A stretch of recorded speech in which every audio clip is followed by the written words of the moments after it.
Hi, I'm Rod Scoley, show secretary of the Stag Owners Club. This is a Triumph Stag. These were built from 1970 to 1977. 26,000 roughly were built and 7,000 of those were exported. There were slight facelifts in the early years, 71, 72, and so they are designated Mark 1s and Mark 2s. But basically it's a 4-seat with occasional seats in the back, but plenty big enough for 2 small adults. So they are an ideal car, classic for the young family. Modern features like power steering and electric windows, a nice heated rear windscreen on the hard top, which is detachable, and a nice neat folding hood comes out of this apron at the back, much neater than a lot of cars that have been designed since.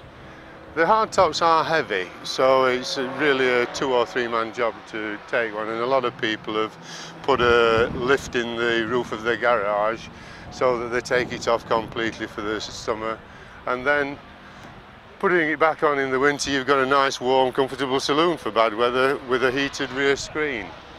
This particular car was bought by my aunt in 1984, and it was only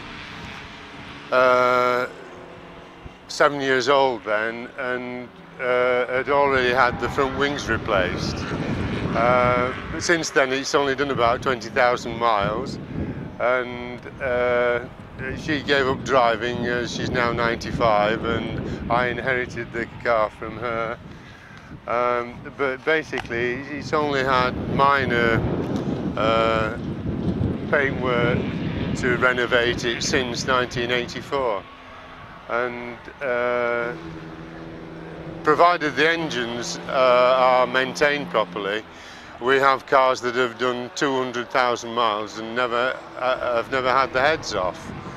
They had a very bad reputation for reliability when they were actually in production, simply because people didn't maintain them properly. Most engines were cast iron and steel, and people put antifreeze in only in the winter.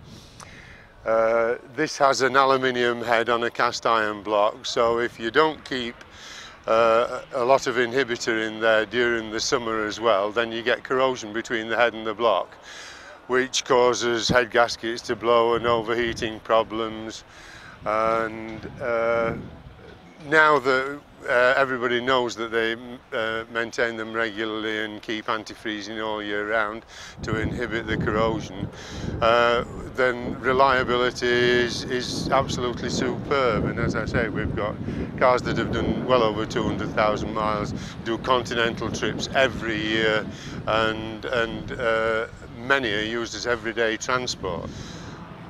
The original engine is a 3-litre V6, and nothing else was fitted to the car except pre-production prototypes, a couple of which had 6-cylinder 2.5-litre engines, as like the TR6. But actually in production, everything that came out of the factory had a 3-litre V6. I think the reason I fell in love with the car in the first place when it was first produced was that it was very inexpensive when you look at the original specification.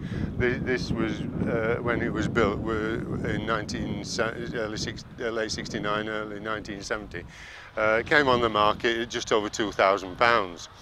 And when you look at the specification of V8, a 3-litre V8 with that sort of 120 mile an hour performance, and this particular car, I just fell in love with the colour combination, the British Racing Green and the pale tan interior,